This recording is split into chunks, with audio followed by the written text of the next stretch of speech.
right. Welcome to another episode of Petty and Profound. My name is Caitlin and my co-host is Morgan. And today we are going to review, the 2003 movie Lost in Translation. You ready for a summary? Yeah, I'm ready Yeah? for a summary. Yes, bridle that enthusiasm. Okay. So, released in 2003, Lost in Translation is a quietly powerful romantic dramedy from writer-director Sofia Coppola. Set in Tokyo, the film follows Bob Harris, Bill Murray, a faded movie star in town to shoot a whiskey commercial, and Charlotte, Scarlett Johansson, a recent philosophy graduate accompanying her photographer husband. They are strangers in a foreign city, and they form an unexpectedly intimate bond while navigating insomnia, cultural dislocation, and the unspoken ache of feeling adrift in life. Through neon lit lights and whispered conversations, Coppola captures the bittersweet beauty of fleeting human connection. I think that's a very good summary. Yeah, yeah. Okie dokie. So, let's see.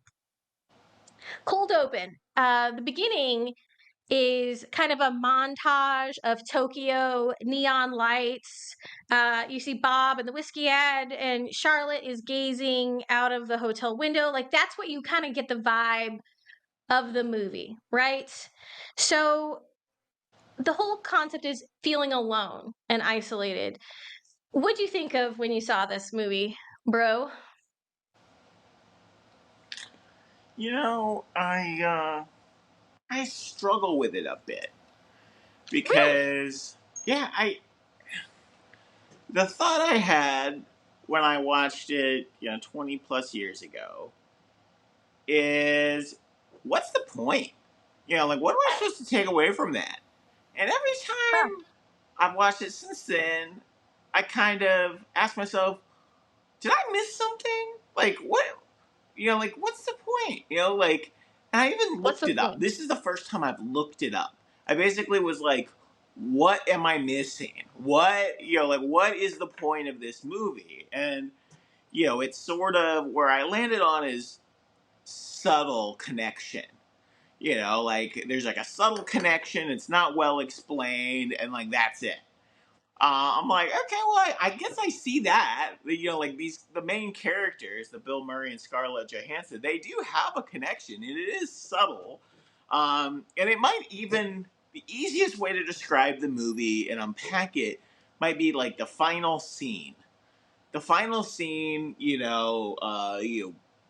Bill Murray's just about to depart, and they kind of like realize they didn't have like a proper goodbye, and they like give each other a hug, and he whispers into her ear. He whispers something into her ear.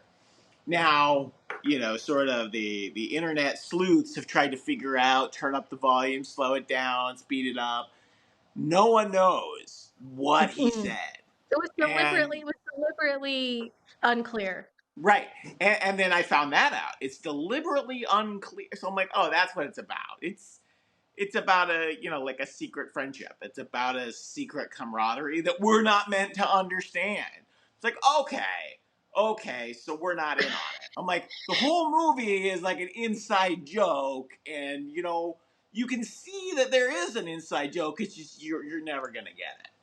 It's so funny that you're like slightly hostile about this. I'm not. I love the movie. I think it's so I wrote down big ideas and themes. So it's loneliness and isolation in unfamiliar spaces. And then one thing I really like about this movie is connection without traditional romance. Because I can't think of many movies where there's a man and a woman and they really care about each other and enjoy spending time together, but it's not about sex or romance. And I think that's why some people it kind of it's confusing for them because it's like if it's not that, then what could it possibly be? And so Uh, I like that it points to the fact that there is more there than just like the surface physical stuff. And then it's like identity and self-discovery. And these people are at very different points in their life. Bill Sure. Murray is married to a woman who's clearly just often, living in a house somewhere that he never visits with his children, kind of doing her own thing. And he's just like, who is this lady? And she's, sending him carpet samples or whatnot in boxes. But he's like, is this my life? Like, where is my life? And then Scarlett Johansson, she has her husband, Giovanni. He's kind of doing his own thing. And so it's just feeling isolated again, and then the irony is they're one of the biggest cities in the world, biggest, most bustling, loud cities, and yet there's this isolation and quiet in this hotel.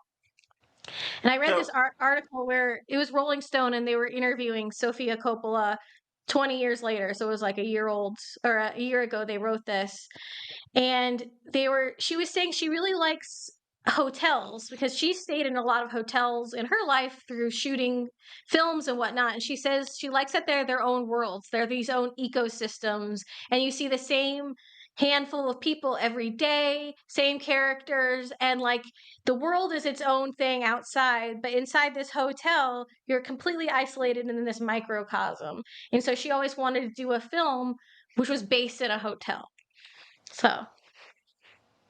so I am going to comment on something that I like that you said, and I'm also going to put a pin in it. I'm going to revisit it later in our discussion. Um, Okay.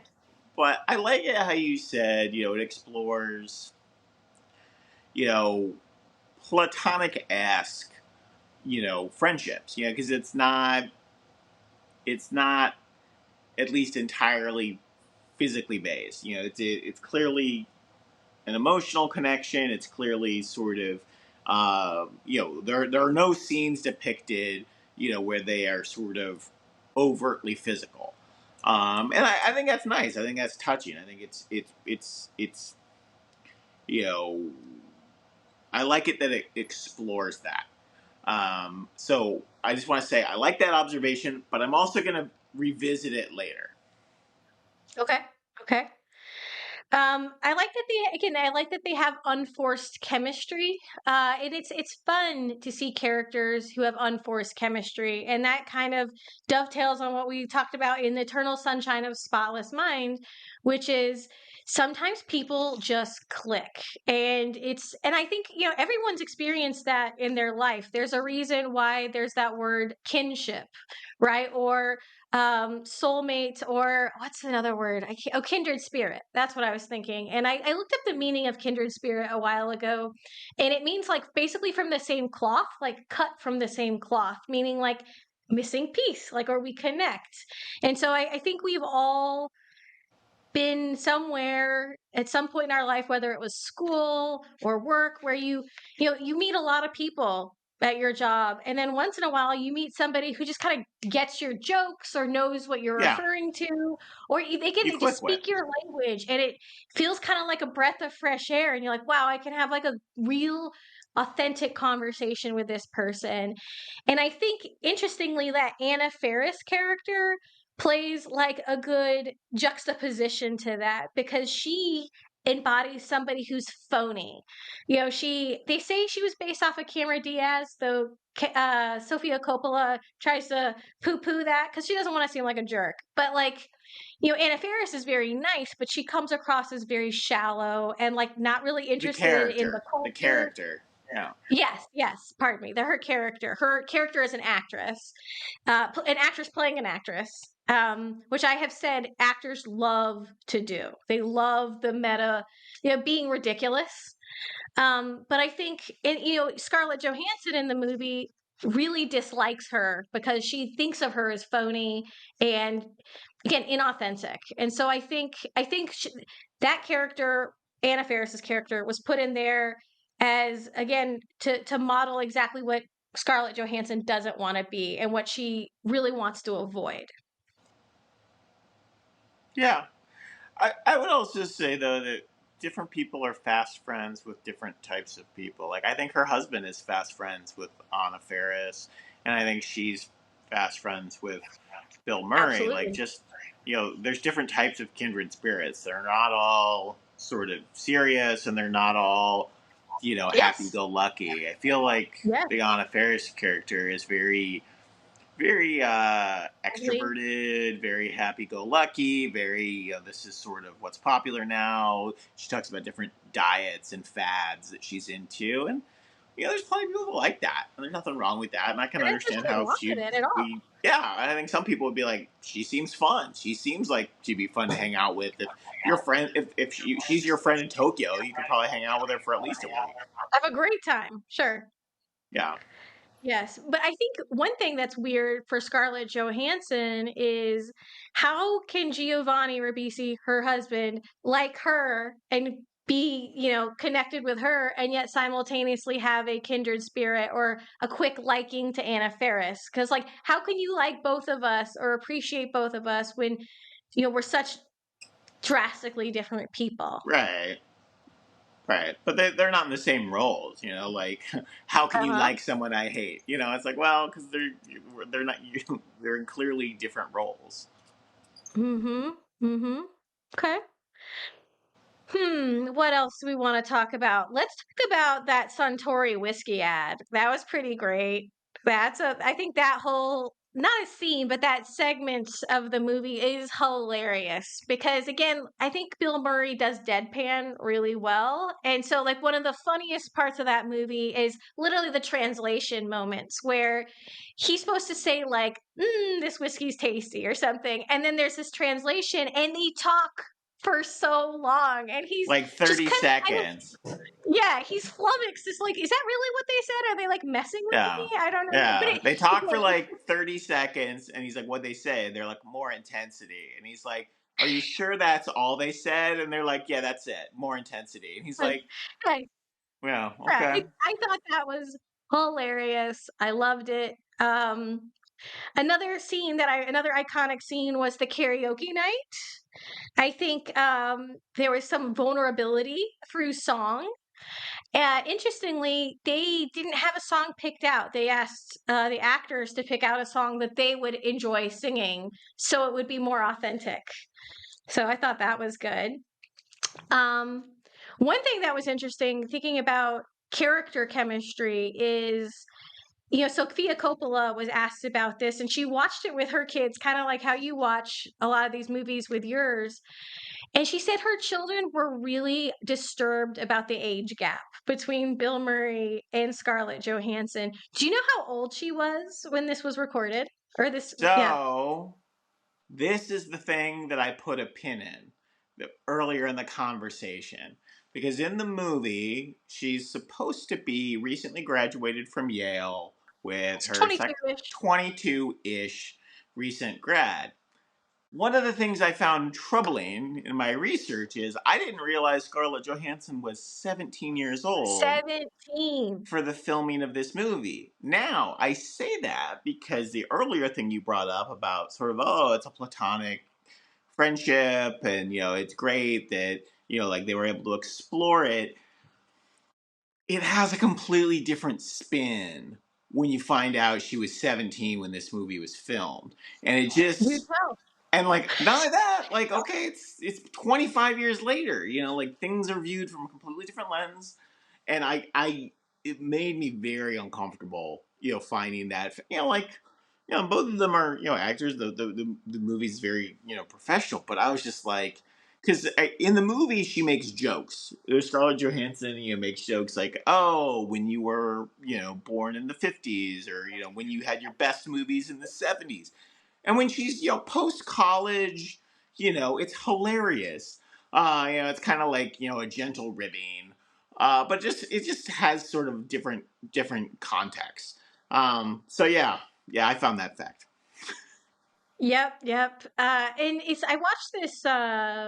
It was a clip with Scarlett Johansson, and they were talking to her about that last scene where he whispers in her ear. And she even said a lot of fans have asked her, what do he say? And people, like you said, turn up the volume. And she's like, it was deliberately meant to be, you Yeah. know, obfuscated. Like, the whole point was that nothing that he could have said that you could have audibly heard would have been nearly as meaningful or thought-provoking as to not hear it. But she did say, she's like, she really resonated with the character because she's like, again, I was really young when I did this movie. I was 17, and so she's like, I felt really isolated and Yeah. unsure of myself and just kind of drifting. She said, she was still kind of, obviously she did a lot of movies even as a child actor. But she was still kind of finding her professional footing at that age. And it had to be super creepy, again, being paired with a man in his 50s. Even though there was nothing ever physical between them, there was obviously kind of like not romantic, but just because they're a man and a woman and they have closeness, there's always the what if. If there's a man and a There's woman, there's always that question. there's a scene in the movie that's Scarlett Johansson in interviews later said was a difficult scene to get through. And it's actually where they're both sort of like in a bedroom. And I think Bill Murray's like hand is on her foot. So it's like, and she's like, and what's interesting is she's like, yeah, she made very oblique remarks about like, oh, you know, you Bill Murray was, processing some things in his own life at that time, or he was difficult to, or that some parts of the staff had difficult, times, potentially, working with him. And I remembered the part where you said, in previous, and I looked up all the times where co-workers and, co-actors and actresses had difficulty. And it's like, like Richard Dreyfuss and Angelica Houston, and like it sort of like starts The stacking you pattern. up. And the Harold Ramis, it's like, oh well, maybe he's, and everyone agrees that he's very creative and he's very talented, but he's not necessarily easy to work with, or at least in some scenes, perhaps. And like I was like, yeah. I mean, and then again, when you look at it from that perspective, you're like, ugh, like, and with strong, like I don't remember if it was, Richard Dreyfuss or something, but it's just like he can be a little bit overbearing, as a as a Yeah. as a character and as an individual. To dovetail on that, in that article with Sofia Coppola, they were asking her about working with Bill Murray. And I believe this entire screenplay was written with him in mind. And so she A was year. dead set It on was it. Huh? written a year in advance, and she knew it was for him. She wrote It it was shit. for him. Yeah. What's fascinating is in this article, I wish I had printed it, but they're like, we know Bill Murray is notoriously difficult to get a hold of. For one, they said he has a 1-800 number for people to call and leave messages if they want to get a hold of him. What? Yeah. And so and she's Sofia Coppola. It's not like she's an unknown. And Right. so she called Wes Anderson. Wes Anderson's like, oh, I can't get a hold of him. Like, she had to Right. call all these like Wes really, really Anderson famous in the people. same group of people where I found out, who said that where he was difficult to work with. He was actually always complimentary. He Of was course. Well, actually he's done like, several of his movies. Yeah. yeah, Yeah. But I love one that he has a 1-800 number. Who has a 1-800 number? That's right. amazing.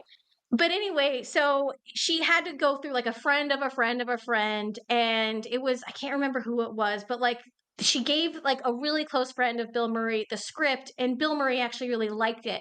And he agreed to do the script, but didn't sign anything.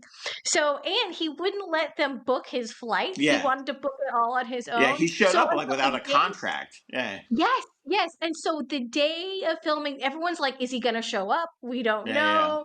And he just like walks in with a cup of sake or whatever, like, Wow. yay, it's it's on, it's on. But yeah, he he was kind of goofy throughout. Like he actually helped move stuff on set.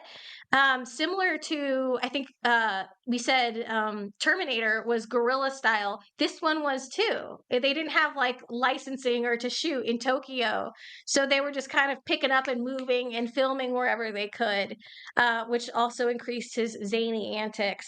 But yeah, he seems to be an acquired taste, but like a lot of directors will put up with him because he's just so skilled. Hmm.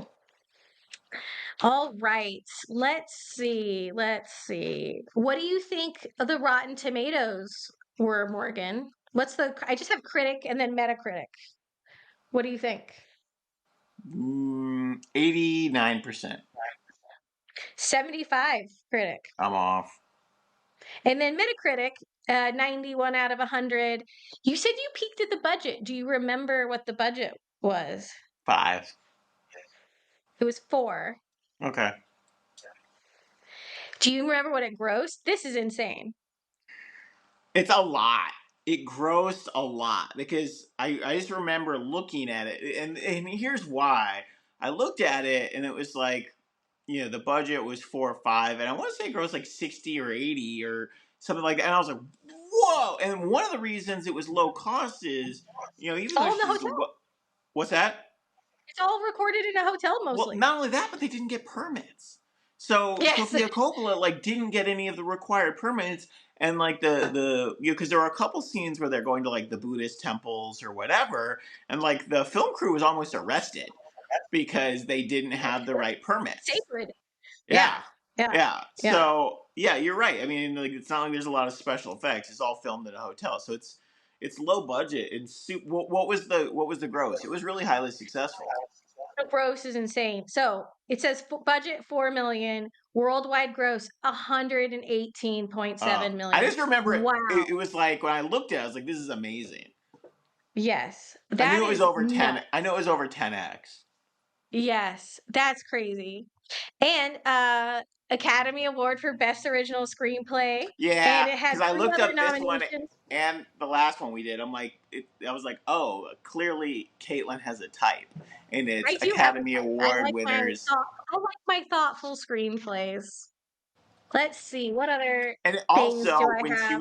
when she was writing the screenplay, Sofia Coppola was in Tokyo a lot, so she was kind of living in Yes, Tokyo. So like it's almost like she was not journaling, but like this was her lived experience for a while. yes. Yeah, in the Rolling Stone article, it said you like to tell stories about women in a gilded cage. And so it's this amazing Park Hyatt hotel in Tokyo. She's in a successful relationship. She went to Yale. She has all these resources in this very fancy hotel, and yet again, like a bird in the cage, she feels a little trapped.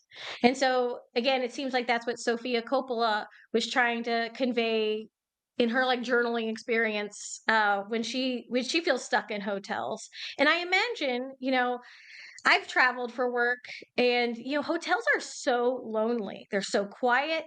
I always go to bed so early when I'm at a hotel just cuz I can't stand the silence. It's nice for like the first 3 hours, and then I just have to have the TV on for noise.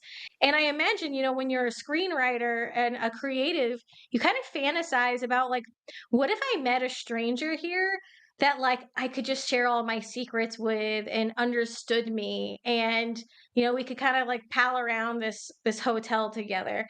So Yeah. it seems like fantasy and biography. Well, I'll say the Bill Murray and the Scarlett Johansson characters have different problems of loneliness in the hotel. And that Oh, do is, tell. the Bill Murray character. He's a faded star. Everyone knows who he is. Every time at the bar, someone wants to talk to him. Someone wants to make chit chat. Someone recognizes him in the lobby. He actually doesn't have a shortage of people, reaching out to him or wanting to talk. It's just that he's not reciprocally interested. So it's almost like his problem is finding drinking water in the swamp. Water everywhere, it's just not suitable to drink. I like that. Scarlett Johansson's problem is the opposite, where it's like, her husband, the photographer, he's busy all day, and like again, there's this. She doesn't know anyone. No one's reaching out to her. No one wants to talk to her. She's kind of aloof. And then like the one or two options she does have, like the Anna Faris character, she's not. She doesn't like. So it's like she feels like, okay, well, you've given me very few options, and the few options you have given me, I just don't like. So like they Yes. actually are coming at it from, and it's interesting for, I don't know which it is for Sofia Coppola, whether it's people recognize her or don't recognize her, or maybe it's both. Maybe it's like one problem when she's in Tokyo and a different problem when she's in Hollywood. I don't know.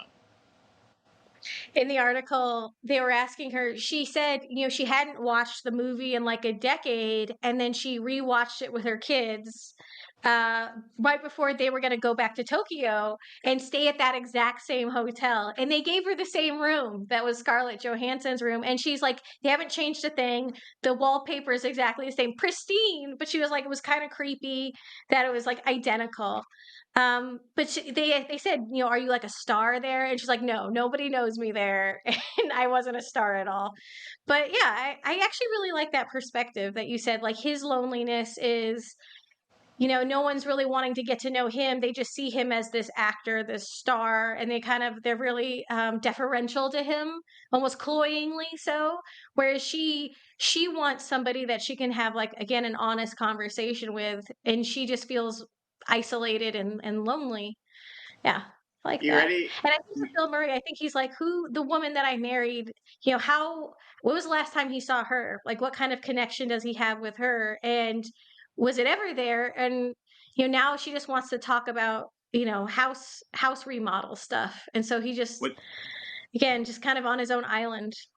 One of my favorite facts about the movie is Scarlett Johansson and Bill Murray never introduced themselves to each other. What? Yeah, they never say, "Hi, my name is Bill. Hi, my name is Scarlett," or Bob, or their respective characters in the movies. Uh, they never introduce themselves. Like and I thought about that. It's like they click in such a way they don't even need to introduce themselves. They just start like, busting each other's chops. They just start making jokes about each other. And in Yes. some way, I feel like that actually unlocks their friendship, because like both of them in their own way is like too cool to even acknowledge they need an introduction. Yes. Right? They're Yes. they're sort of like pushing aside the formalism of all the other stuff, and they're just like, yeah. It's not like a meet cute, but like, how they have like the fire drill and they have to end up on the street. In some ways you're like, how realistic is that? But I actually remember when I was in undergraduate school, my freshman year, there was always some idiot pulling the Yeah, fire pulling the fire alarm alarms. at 4 o'clock So in the morning. I think the impetus of that particular scene was, I think Sofia Coppola thought it would be funny to see Bill Murray in a kimono. Like that, I read that somewhere. She's like, I thought it would be hilarious to see him in a kimono, because he comes out That's in a amazing. kimono and like slippers. Yes, yes. But one also, I have been at a hotel and someone was cooking pop or putting popcorn in the microwave, and they clearly set it to like 10 minutes because you could smell it floors away. But in the middle of the night, I have been out in my pajamas in the Yeah, parking lot at a not the Park Hyatt in Tokyo, unfortunately. It was right. much Not less. yet. Yeah, Well, yeah. for the But we I we need to actually start met doing some some really people. deep research and go to Yeah, all like these nice hotels. yes, yes. Yeah, and I'll just expense it or write it off for research for our YouTube channel. But yeah, and I remember in undergrad I made some really good friends out there at 4 o'clock in the Yeah, morning yeah. because it really brings down some boundaries when you're there in your pajamas, angry. It's it's Someone also pulled forced the fire alarm. conversation. It's Yeah. sort of like you're a captive audience. You Mhm. can't go anywhere else. Mhm. The And you're much vulnerable. much the much longer version of the fire drill is, there's a book, a famous book. I think it's Bel Canto, where it's like hostages. You know, like they all become friends because they bond. But also, like, what else is there to do? You know Yeah. what I mean? So it's like when you're outside with a Trauma fire bond. drill, it's like you don't know if it's gonna last 2 minutes. You don't know if it's gonna last 20. You're Hmm. just trying to keep yourself warm and awake. Hmm. So like Hmm. I get it. I get it. It's the snack size version of that. Hmm. Let's see. Let's see. What else do you want to talk about? I want to talk about something that is not obvious and that I think very few people realize about this movie, and that Okay. is in the advertisement that you were talking about. The whiskey advertisement that Bill Murray, is very prominent at the beginning of this movie. It is the whole reason he's in Tokyo. It's a real whiskey. Like Suntory is a real whiskey company, and they actually make like famous whiskeys. I had Like no it's idea. one of the few whiskeys I collect, and I'm not a drinker. Like, Yeah. and the one he's showing is actually a real whiskey. It's like the Hibiki 17, Okay. and like over the last 20 years, there's been a huge demand for like rare Japanese whiskeys. And like this is one of the more popular ones. Like the Hibiki, like the Hibiki and the Yamazaki, and part of the reason is, if you want to buy, the Yamazaki 18 or what, like they only make a finite amount, and like it takes them 18 years to make. So start making it today, it's not going to be ready until the 2040s. But anyway, like I just thought it was funny because in the movie I was being like, oh yeah, I know that one. We have that one. Like the one he's doing the commercial with, like that's one we have, and people really like that one. Again, as a non-drinker, I have no idea what it tastes like, but it's supposed to be Yeah. good. But you like it. You like your finite supply of things, like your basketball Yeah. cards, And yeah, with your these ones, crypto. they're tightly allocated. So, like, if you can't find them in your favorite stores, I'd say with most of them, for the non-aged versions, the ones where it takes them 1 or 2 years to make, and they don't put like a 18-year aged or a specific year on it, you can find those. You can find those at Costco, or your local grocery store. But it's harder to find. And sometimes I've actually ordered them straight from Tokyo, because it's But kind of fun. It's just like I just like finding Easter eggs like that, where it's like that's kind of fun. And I think because with so many movies, they're not necessarily real brands. Like yeah, the restaurants or the drinks or the whatever, they're not real thing. But this is actually a real thing. It's a really popular, uh, and you can. I don't know. I find that interesting. I'm curious, since it is a real brand, okay, did they it's basically product placement. So It's did they yeah, pay for perfect it? product Like, placement. Yeah, yeah, they had to have paid from that. I Certainly don't that had to know. help with the budget. And to have Bill Murray, a big star, being like, it's delicious. I don't know. That's so crazy. Because, obviously, if a brand thought it would be bad for their image, they would have just made up like a fictional Right. whiskey brand. I mean, One I thing I I would wanted to think mention is, at a minimum, just in terms of like trademark and brand, they had to have been okay with it, if not paid for it. Uh, because like other like there's no way you could do it otherwise. yeah. One thing I remember reading, like when this movie came out, it's actually, at least back in the day, I don't know how common it is now because we don't really have big movie stars anymore, or at least like we did. Is that a lot of movie stars would go abroad and do commercials for like whiskey or soda or, just any sort of brand in a foreign country because they felt like they could capitalize on their celebrity over there, but it wouldn't ruin their street cred in their home country. So, again, it's a very plausible story that Bill Murray, this huge star in the US, would come over to Japan to do this ad and get a huge payday for it because I know Brad Pitt did that. I can't, maybe Julia Roberts too. Some of the big '90s heartthrobs. But yeah, that was actually very common back in the day. But now, with the internet, you don't have the same. You can't really hide. You can't do something in another country and not expect it to be well known or like on the news Right. over Well, here a day later. most brands have been globalized too. So Yes. Yes. Yeah. So, what would you how would you rank this movie? You seem to kind of like rankled by the unexpected bond between this 50-something-year-old man and this 20-something young woman. you know, here's what I'd say about that is, you know, it's you watch a movie in the '90s, you'll feel one way about it in the '90s. You might feel different about it 10 years later. You might feel different about it 20 years later. And again with this movie, I watched it, when it came out in the 2000s.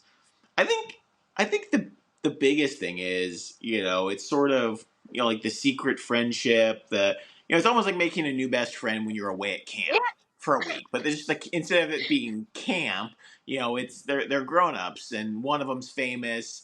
Like it's a neat little concept. I don't dislike it, but in 2025, when it's a friendship between the age gap is more problematic. That's just reality. It's more problematic now. And then when you know that the actual age gap's even wider, it based on that's it's just, I think it makes it, you know it just hits differently. It just hits differently. Like, I don't dislike the film. I mean, I think I still like it. I think Sofia Coppola is very clever in the way she wanted to hit on all the things that she likes about being in Tokyo, like the karaoke nights and the lights, and how there's so much, spiritual stuff you can go to with the temples, but there's also, it's almost like yeah, it gets overwhelming. such a Yeah, contrast. there's so many contrasts, and it's such an interesting town. I think all that resonates, and the other thing I like, and I think is fair, is like, I think he's having a midlife crisis, and I think she's having a quarter life crisis. And it's like, I think that's actually why they connect. She doesn't know what kind of job she wants. She doesn't know if she wants a job. And he's, like, he's at the tail end of a career, but it seems like he's not. Despite his financial success, despite making $2 million just for that advertisement, you know, like, he seems also adrift. And I think she looks at him almost like, sort of like a sage or a wise elder, and she's like, and he says throughout the movie multiple times, "You're gonna be okay. Like, you're gonna find your way." It's you know, and like, I on the one hand, it's touching, and on the other hand, it's like, well, I think you guys are having different crises, and I think I'm not sure. I'm not sure Bill Murray actually knows if she's going to be okay. Like, 'cause I don't think her struggles are his struggles. I think they have very different issues they're grappling with. I mean, hers is more about, what's my identity, and his is more, am I irrelevant? Like, does, like, do I want to be solely defined based on my previous successes and my previous roles, or is there something new or exciting or adventure left? um I think I that's like actually it. really common with actors. Like one of my favorite actresses of all time is Lucille Ball, and so I Love Lucy of I Love Lucy fame. And I remember one of like the saddest interviews that she did, and I think she died in 1983, but like maybe the late 70s. And she's like on Johnny Carson show or something, but she's like, I used to be an actress. It's like, it seems like once she felt like she didn't do like she wasn't in the limelight anymore, she like really lost that identity. And it was crazy that she didn't define herself as an actress. She's, I used to be one, like as if it's not something that she was like as a lifelong role for her. And I think some some actors are really good at compartmentalizing and having other parts of their identity, or other parts of themselves help them define an identity, and others really lock onto that one part of themselves and that validation from being on screen and having people know who they are. And I think you just made a really good point, and when you're an actor, are you only relevant when people recognize you and adore you and you're in the headlines? And that's obviously a tricky game to play, and dangerous as well, because inevitably you will age and you will not be center stage anymore, and then you wonder, do you have any value anymore? And I think that's translatable to almost all roles. Like parents, when they have empty nests, they feel kind of unmoored from a role that they really identified with. To any other, if you're a teacher and you're retired, you just have a new transition and you don't know who you are or how to define yourself. I do like it when Bill Murray shows up at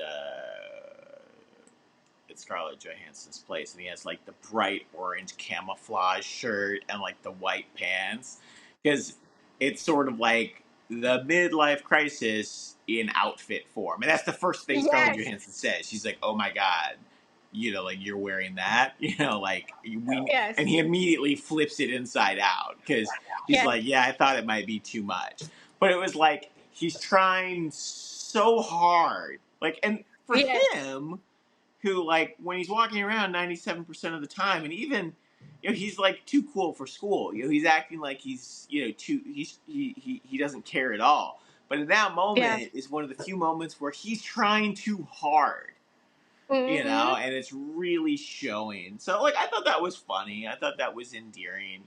I like Yeah. the scenes where they go out to the karaoke clubs, and the arcades. But that chicken the chicken thing is really fun. Like, that's a real game. I think, like, Yeah, I'm sure Sofia Coppola's like, "We have to have that chicken thing because it's crazy that in this arcade, the chicken picking numbers." yeah, yeah. I think there's a lot of good things like that, and I think it's partly an experiential movie. Like almost like a Yes. sensory movie, and I like that part. I like the sensory part of the movie. Um, I think it's one thing. I think it's weird that Scarlett Johansson's husband is never like, "Oh, you're hanging out with a famous Hollywood star from the 1970s," all week. Like, I think it's weird that there's never Is a he even aware of conversation. it, though? What's that? I mean, how aware of it is he? He's clearly not that aware. I don't think he's aware, but to me, it strikes me as like in Sofia Coppola's circles, she's probably hanging out with fancy people all the time. Time. "Hey, Wes Fame. Anderson, let's go to the pool and hang out." Yeah. Yeah, like, so in her mind, it's nothing to hang out with a fancy movie star. Where, oh, let's get breakfast. Oh, I ran into him in the bar. It's no big deal. But Talk that's to one of the Oprah on the way and over. yeah, but that's one of the reasons I find it funny, because, I mean, I guess, her husband's a photographer and he's friends with other movie stars, so maybe it's not weird to him. Maybe that's what sort of normalizes it. But she's, at least Scarlett Johansson. She's supposed to be a civilian. She's not supposed to be. She went to Yale, though. She went to Ivy League. Yeah, she went to Yale, but like she's not in the light. She grew up in New York. She went to Yale, and she's lived in Los Angeles, according to the movie. And like, but she's not into the scene. So it's just weird. I don't know. Like, it's weird that she's not like, oh, by the way, I'm hanging out with Bill Murray all day. We're gonna be doing laps. We're gonna be doing laps in the pool, and then we're gonna hit the karaoke, Yeah. and then we're Yeah. gonna And we're talk gonna go to life. bed together. Then we're gonna Yeah, talk in bed. Have yeah, some we're gonna, pillow talk. yeah. It's don't worry. It's don't worry, because you know he's past his prime, but I don't know. It just seems Yeah. weird. And maybe they did have a conversation. He's like, yeah, whatever. I got to do my photo shoot in Okinawa or whatever. Yeah. And yeah, it's interesting because it's like if you were Giovanni Ribisi, how would you feel about that relationship, Morgan? It's not. I don't think I would necessarily feel or not feel, but like it's because again, like it's one thing if it's like, oh, you're in town, like if you're in town for a particular event or a conference, you're gonna meet with people from that event or conference. But like if you're in a town solely as a plus one, she just Right. kind of tagged along. It's Yeah. kind of weird to be like, and I'm gonna hang out with a random movie star for a week. Like, it's weird, and like nothing in the movie ever addresses it. Like, they don't even No. like acknowledge that it's weird. They're just like, Mm-mm. oh yeah, It's, I guess that's cool. but would you be jealous? Like if you would you consider what they're doing emotionally cheating? So I think the movie frames it in a, as you said earlier, an honest sort of platonic relationship, but like I don't think I mean, like the Bill Murray character, he like in the same trip he's hooking up with, like the jazz singer. You Oh, know, and she's jealous. She's jealous about I it. know, I know. So like Scarlett Johansson I like knocks on the that. door and she hears the jazz singer, walking around Bill Murray's room, and she's instantly jealous, instantly irritated. And it's like, well, if Uh-huh. you're platonic buddies, just at summer camp in Tokyo, like, why are you, what's with the jealous? And they go to that super awkward lunch. And it's just like, it's so pain. And it's kind of like it, at that point, you're giving yourself a sanity check. You're like, do they even know? Like, have they had the DTR? Have they defined this relationship as, look, we're just Tokyo buddies. We go to karaoke. We hang out. We hang out at the bar. We hang out at the pool. But that's it. It doesn't sound like they have. It doesn't sound like they've had the DTR. And No, in of course that not. sense, when you take those additional seasons into context, it's nutty. It's nutty that like no one says like, "What are you doing?" Like, and is this a good idea? And just because you have a quarter life crisis, or because he's having a midlife crisis, it doesn't. It doesn't. You know, it's just weird that no one ever has a conversation about it. I think it's like, I think the DTR define the relationship conversation is more of the exception rather than the rule. Like we live in a day and an age, the day I don't know what I'm saying, but like today kids don't even like to have conversations face to face. They only want to text, right? And so like people are always avoiding uncomfortable conversations, and I think especially with Scarlett Johansson and Bill Murray, they thrive in the gray because one, that's safe, and again they live their relationship is defined by this ecosystem and this short period of time where they're neighbors, and so there's no real reason to define the relationship because they know it's basically confined to this building and it's limited, at least as far as time goes. And that's why at the end there's this crisis because they've developed such intense emotional connections with each other, and they never did have that conversation, and now he's going to leave the hotel and she's going to leave and go live her life, but they've built something and never defined it, and so they feel like they're it's losing something, they're losing it's out on something because isn't it wasn't meant to be permanent. I isn't it think a this little isn't it a oh little fake though? I mean, where do you think he lives? I mean, one, it seems like he travels a lot. I bet if he's a millionaire, I bet he has a few places, probably New York or LA, if I Yeah, had to yeah, guess. If he's an actor, yeah. yeah, yeah. Yeah, and she lives in LA. So, like, and if he's a movie star or a former movie star, I wouldn't be shocked if they both live in LA. Yeah. So they could see each other again. But I think the theme of this movie is about connection without possession. And so that's what it's about. And I think that's what you were kind of getting at. Because you're like, how does she have the right to be jealous that he hooks up with that other lady?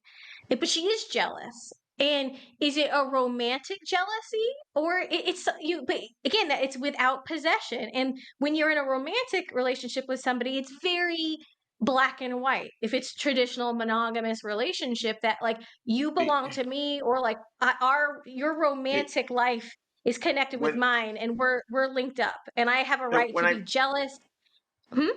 when I first saw the movie in the early 2000s, my reaction was she was she was jealous or maybe disgusted that he would hook up with someone who she thought wasn't cool. It's almost like you're hanging out with a not cool person. Like, I thought we were the cool kids. We're not hanging out with the not cool kids, and here you are hanging out with a not cool kid. Like, what are you doing? Like, Yeah, well, that's you're how just I viewed it disgusting. then. But 100%. then when I watched it this time, I was like, there's an element of, possessiveness. There's an element of, like, unrequited romance. There's something there. I don't know what it is, but there's some sort of more personal jealousy. But you can be jealous. Like I remember in high school and middle school being jealous when like a friend of mine would invite someone, go hang out, go invite another friend to play at their house, and like I wanted to be the one that was invited over. And so like Yeah, you can be possessive and and it was not sexual at all, but I wanted to be the chosen one. I wanted to be yeah, invited to that sleepover.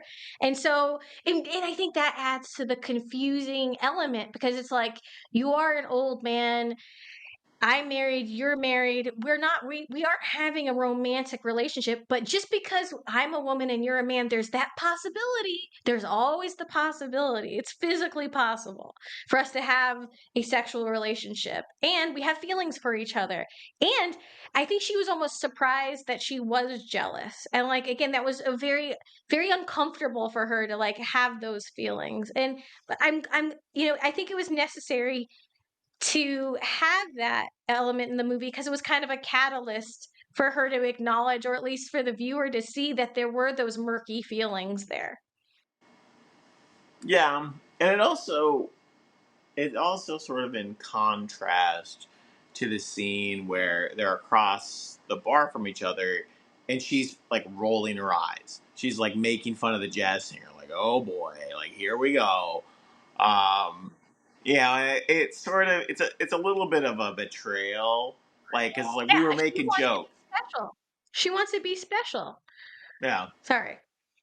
It's a betrayal that he hooks up with her, because it's like you said, the not cool kid. And so it's like, I thought what we had, like we were in this lonely world together and we understand each other. And then you'll just turn around and go bang this other lady for your sexual needs, you pig.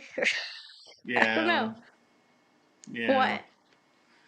I don't. I mean, I think like I think there's also sort of an element of it's possible that, with actors and actresses and artists, they might have a couple additional categories of friends, where it's like, okay, well, they don't necessarily have only like, oh, these are the people I work with or these are the people I grew up with.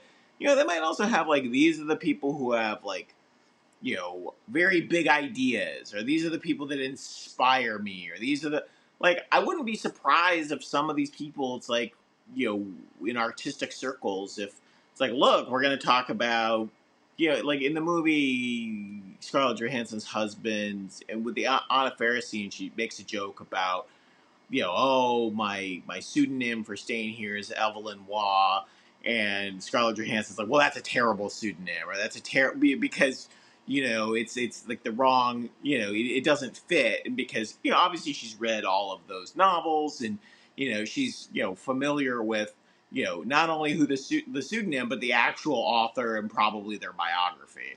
So like it's possible she's like, look, we're having big ideas, we're grappling with these midlife crises, and you cheapen that by just Uh-huh. hanging out with anyone, when this is our Yes. time. This is our time to Yes. solve big important problems and talk about big important things. Yes.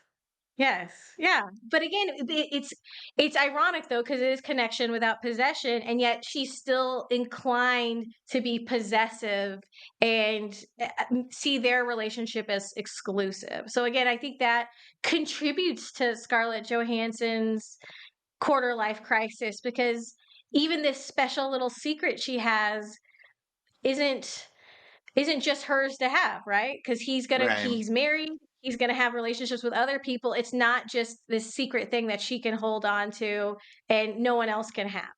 I think it's So, difficult too because she has fewer friendships. It's very clear that she's more isolated than he is. Like, she calls her friend, to touch base, and she's basically crying. And her friend's like, "Hey, I gotta go." And she's like, "Call me when mhm, you get back. Well, I hope you're having a great time." And it's very fake. It's like you superficial. you get the sense that even Scarlett Johansson's best friend is probably not a very good friend. So, like, if you're someone who struggles with friendships and you don't have many of them, like, I could see how it could upset her and be like, "Look, I don't have that many. This is special to me. Like, are you taking this as serious as I am?" Yes, yes.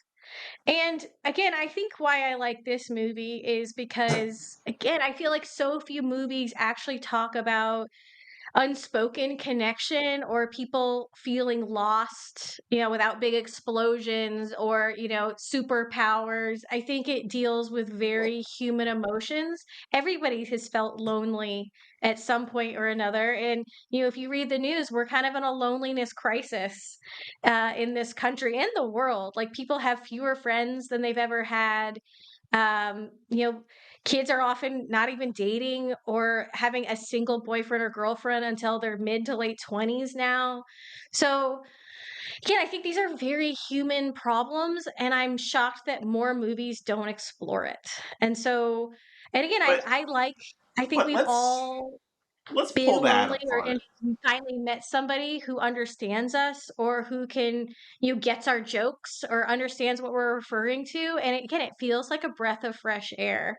And I think I also resonate with it because as you and I both know, we moved around a lot as kids. And like it was a really lonely experience, always being the new kid. And I remember you to just, who am I going to sit with at lunch at the new school? And, I, you just don't want to be alone. And so, like, when you meet somebody who's like, gives you an open door into a real relationship, a real friendship, it's always a relief. Or, just finally, I have someone to talk to and confide in. And so, like, it just resonated with me emotionally because I feel like I've been in that situation a lot in my life as a vagabond. So yeah, I appreciate seeing it reflected on the screen. I'm I'm gonna pull it apart a little bit. Not a lot, just a little Okay. bit. I mean, he's a movie star. He's like built.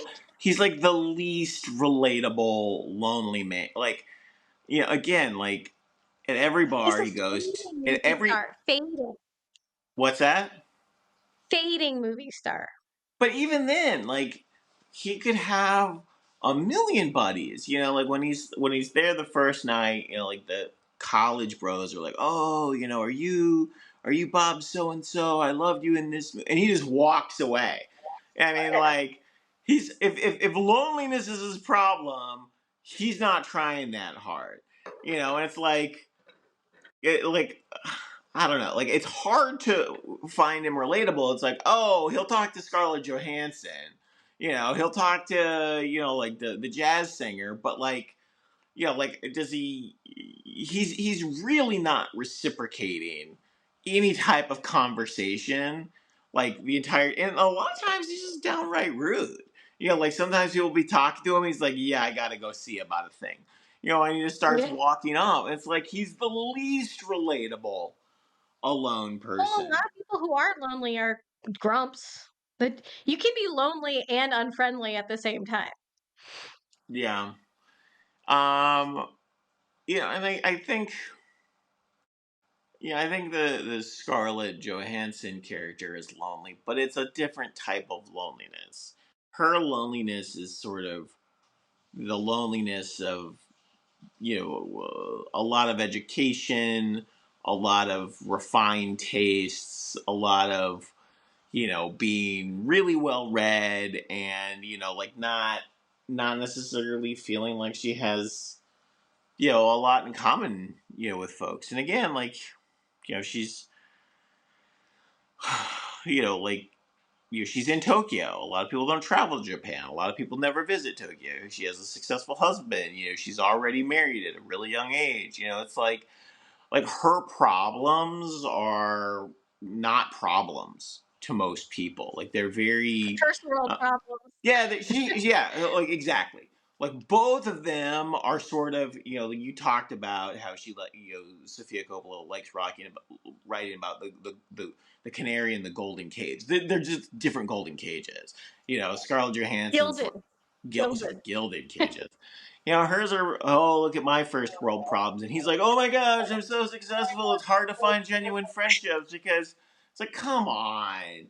Like, I get it. It's fine. Like, I think it's probably a real issue, but I don't think it quite speaks to, like, like, I feel like their loneliness is very first world problem loneliness.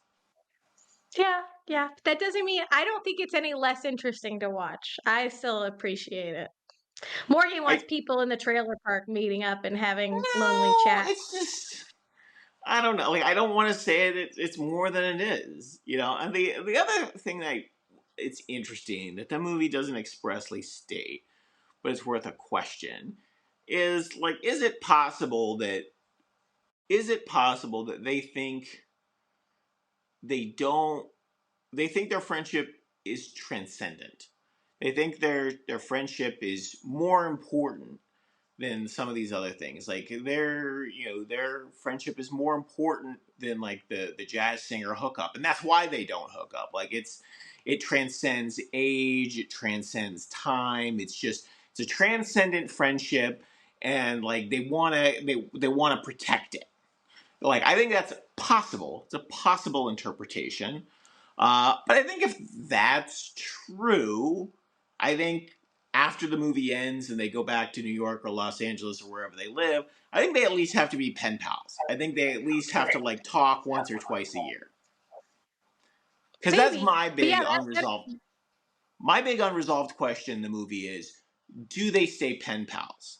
Do they talk to each other? And to me, it's more interesting if they talk to each other and they're pen pals for the next, 20 years. Like, to me, that makes it a more interesting film. I feel like if it's just, oh, we went to a bunch of karaoke bars in Tokyo once, never talk again, although that makes it more self contained, I don't like it as much. well, it's less realistic. But I think the movie wants you to think that they don't ever talk again because that almost makes it more dramatic. Um, and I think the question is like, how can someone change your life yet not stay in it? And I think there's this human desire to hold on to something that you really like and is really emotionally resonant with you. But again, they're essentially star-crossed lovers. Like they love each other. It's not necessarily romantic love, but they have very deep feelings for each other and deep connection. But again, one of the big problems is their age gap, and then they're both in other relationships. So for all these various reasons, they can't be together. And so in a weird way, they're magnets attracted to each other, but for all these reasons, they absolutely cannot be together. And like that's the pain of it. And so if they stay pen pals, they're gonna keep butting heads on all these factors preventing them from being together. So Oh, do you well, think they changed each other?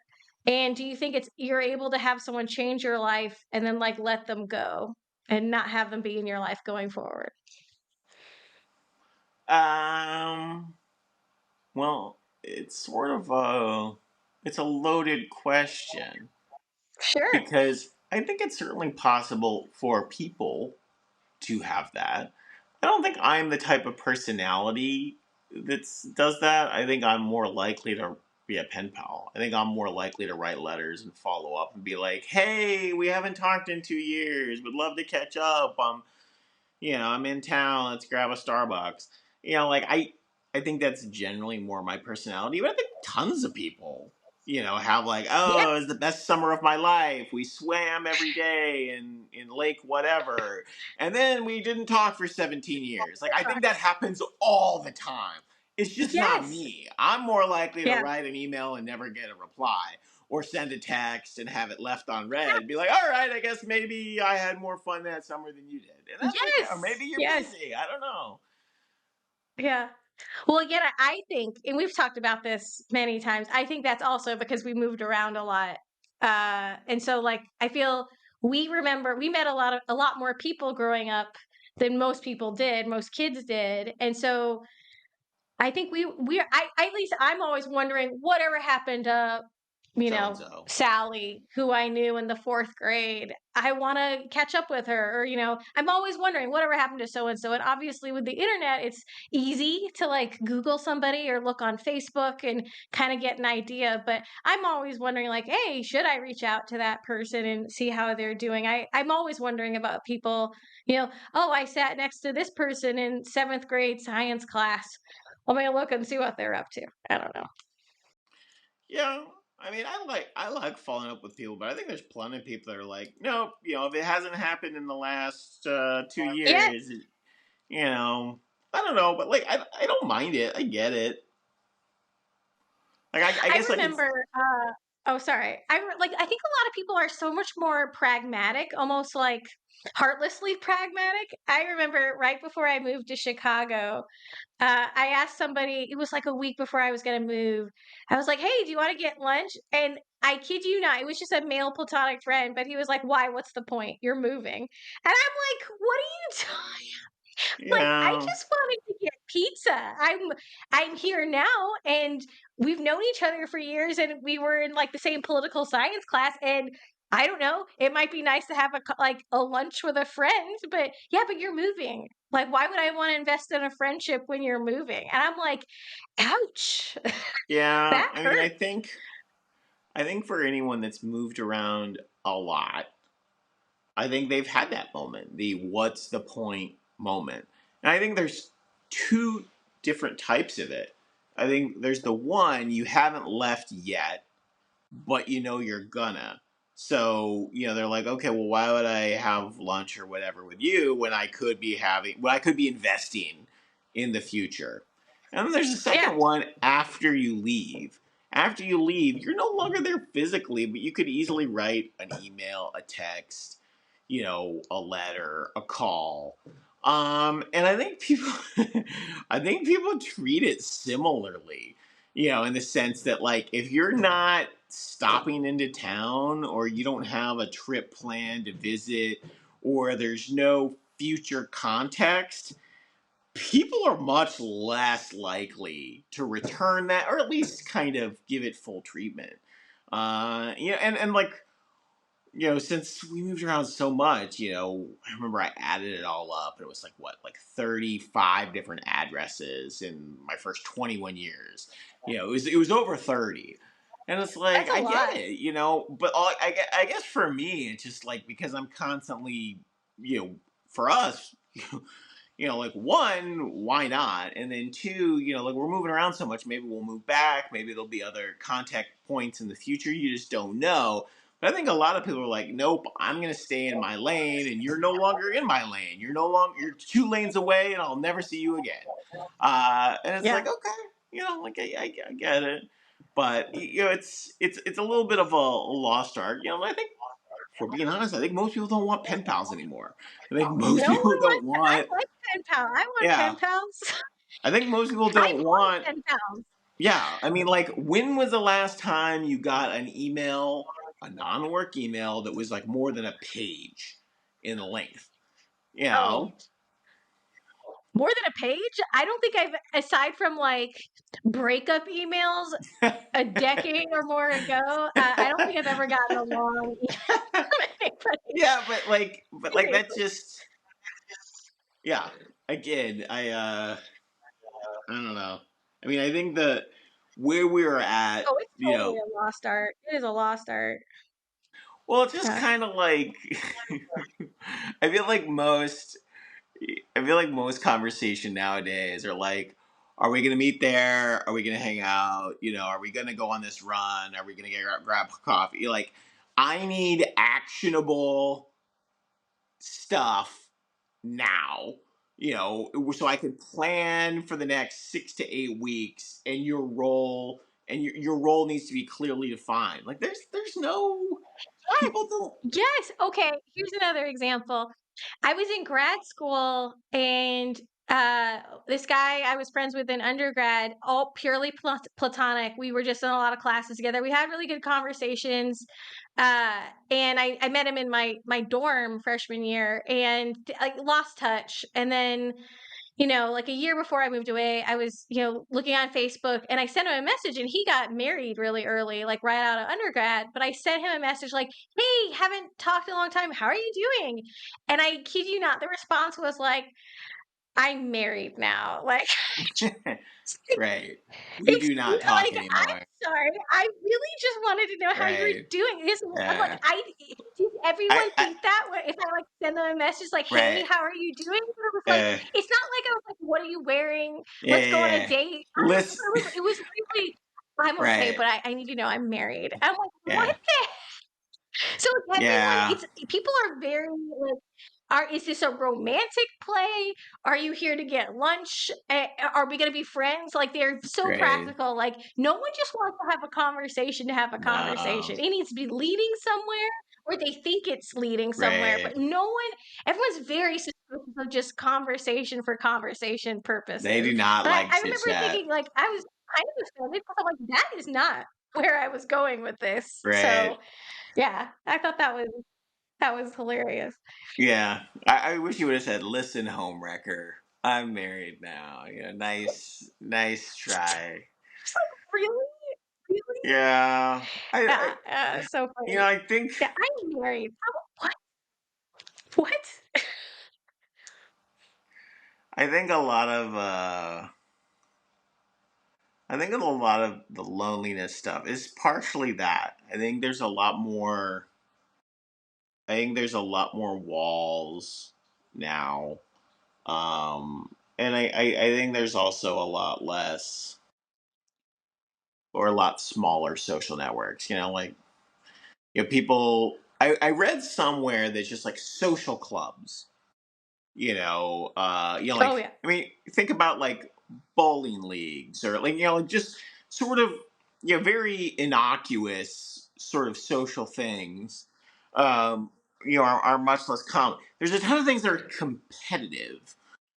Where it's like, oh, we're gonna play pickleball competitively, or we're gonna do this competitive. We're gonna bicycle competitively, but like just sort of like hanging out for hanging out's sake. I feel like there's less of Yeah, that that's what I now. think. I want salons, like the old school salons where you can just talk Yeah, about ideas. fewer guys at the barber shop, Yeah. just hanging out, not getting their hair cut, just hanging out. Shooting the shit. Yeah, Yeah. Yeah, and it's hard for me because it's like, does everything have to be so transactional? And again, I felt that way even in college. It's like, heaven forbid, I just want to chat with somebody and, or like get coffee and just talk about things. But it's like, everything has to be like either purely one thing or another. And it's like, or we could just talk as human beings and like not have it be defined. I don't know. Maybe I'm the just, thing the maybe thing for I'm me not in the right time, I guess. in terms of the transactionality of it, the thing that I find most upsetting is the transactional fatigue. I mean, I get at least 10 to 20 emails a day, and they're not even well constructed, where it's just overtly transactional, and just, like it's almost like door to door salesman. It's like just very, very aggressively solicitation, for work stuff and things like that. But it's just like, I feel like that's really like everyday life. It's like now everyone's like, look, I need to sell you a vacuum cleaner. I need to sell you a yard trimming service. I need like everything, like, and everyone needs to say in 30 seconds or less, like, here's my pitch, here's my elevator pitch, here's, Oh, their you elevator know, pitch.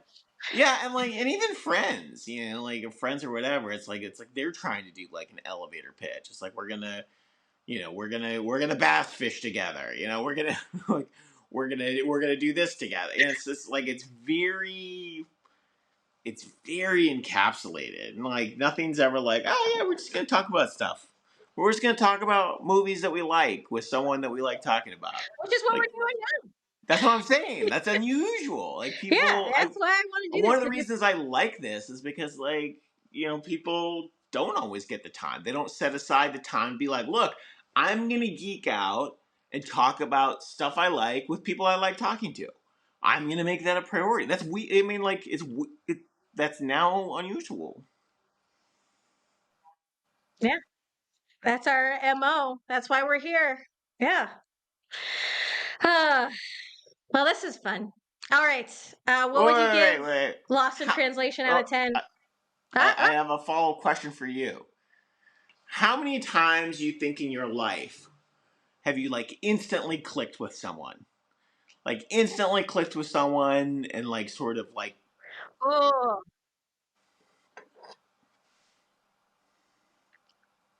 5 to 10. all right, Probably more like 7. yeah. For What me, about I you? want to say it's probably more like 4 or 5. I think it's probably definitely less than 10, probably less than 7. The funny thing about it, and I'm probably friends with all those people still, and but to me, it's funny where, like, when you're 2 months or 3 months into it, where with someone you just instantly click with friends wise, it feels like it's like 2 years or 5 years. Like it feels like I can understand how it's like disorienting in a way where it's like, look, you just cover ground faster. Like you just really be and I'd say also it's like it's so easy Really to does. pick up. Like with those same friends, like even if you don't talk for 2 years or Mm-hmm. 3 years, you're like boom, boom, boom. We Years. still got it. Yeah. We're on the same wavelength. Yes, it's so great. It's so great. And it reminds me of Eternal Sunshine of the Spotless Mind, where they just instantly, like, they're on the train and it's like they know each other. They just fall into that's how it feels. Obviously, not as, you know, fractured with issues, but like that's how it feels when you meet somebody that you click with. And it's just like, I think the word is easy. It's just so easy being with them because it's no work at all. Like, they can pick up where you're talking about. You just get each other's jokes, and it's so nice. It's really nice. But it's the older I get, the more I realize just how rare it is. And Yeah. again, maybe there are more of those people out there, but like when you're an adult, there's this article I was reading about, like, but adult friendship is just like impossible because you're busy being a parent. You I spend think most of your time if you have other free time, you're spending it with your spouse. Like, so I where are you meeting, where are you meeting other adults and having conversations about movies? You just aren't. There isn't. I You have coworkers, and then you have your family life at home, and there's no I extracurriculars really, like you mentioned. And so I there might be other people out there. Maybe it could be 20, 30 people that, you really click with and could be good friends with, but not meeting them now. I'm like in the witness protection program.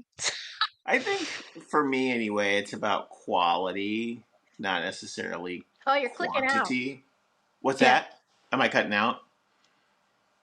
Uh, I You're I think clicking it's out. more And about. also you're unsynced, unfortunately. Oh no, is it better now? It is. Troy's told me that it happens, but there's nothing we can do with it. But yeah, I totally agree. It's quality over quantity. I'm just saying it's more like I don't know if it's super rare or just that I only meet someone out in the wild that's like a friend caliber like every 3 years, just because I don't go out and meet people. So I don't. I'm sure it's a combination of both, but of course it's quality over quantity. But for me, it's like I kind of only have like the very basic acquaintance, and then I have like bestie who I really click with. Like I don't have a lot of I think men have more like activity friendships. Like this is the guy I go to the gym with. This is the guy I talk to like financial stuff about her. This was my college friend. I think women I've read have more all-encompassing friendships. Like this is my gal. This is who I'm going to tell everything to. I'm going to go shopping with her. We're going to travel together, all of that. But men have more like compartmentalized friendships. Yeah, I can see that. Am I unsinking again? Yeah. Oh no. You're Um, unsinking again. I was just That's your going. band name, Unsync. Yeah, I was just gonna say it's so nice when you do have those opportunities, and you do are able to like for me it's like catching up with old friends from college or high school. Um, I don't know, like for me it's like you're picking up. Yeah. It's like riding a bike. Yeah, it's like oh this is great. I remember exactly how this goes. Yeah. Yeah, it feels very nice. It's very nice when you stumble across and you're like, it's like, oh, this is what it's like. Yeah, if you have enough like transactional conversations like with coworkers or just the neighbors who are all very nice, but they don't feel so comfortable like like an old shoe just slipping in right there. And when you have that contrast, you really recognize it. But yeah, I miss it. I look forward to getting more of it in the future. Maybe when I think I hope to travel and go see some of those old friends. So, just to get a little sniff of it, I guess. Yeah, a little bit of nostalgia almost. Yeah. Yeah. Mm. Yeah, and maybe I like these movies because it kind of speaks to that nostalgia and it hits a chord with me. All right. What would you give the movie out of 10? I'd say 85. 5? Dang. 85. 85. Dang. Oh, well, you're so out of sync. I can't. 85. All right. 8.5 out of 10. I could give it like a 9 out of 10. So, all right. Well, that's a wrap for Lost in Translation. Remember, like and subscribe, Petty and Profound. And the next three movies will be Morgan's choice. And so stay tuned. Thank you.